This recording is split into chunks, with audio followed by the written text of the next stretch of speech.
Opération de perquisition multiple chez les proches du malfaiteur en cavale.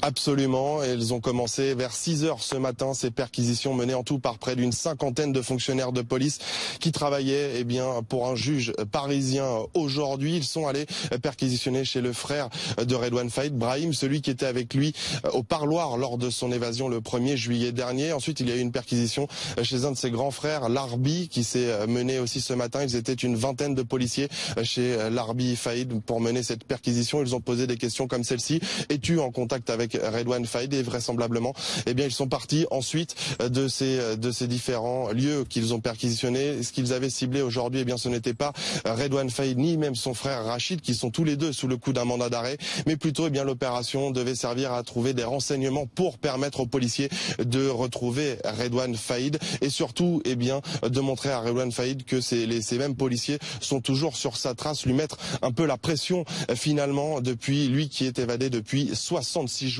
La police qui a croisé sa route le 24 juillet dernier, c'est la dernière fois qu'ils l'ont vu. C'était dans le 93 à Sarcelles précisément. Redouane Faïd et son frère qui étaient à bord d'une voiture et qui a été pris en chasse par les gendarmes. Ils ont réussi à s'échapper, Redouane et Rachid, les policiers qui ont pu perquisitionner le véhicule dans lequel ils étaient. Et à ce moment-là, ils ont retrouvé des fausses plaques d'immatriculation, mais également de faux pains d'explosifs. Et pour l'instant, depuis, aucune trace de Redouane Faïd.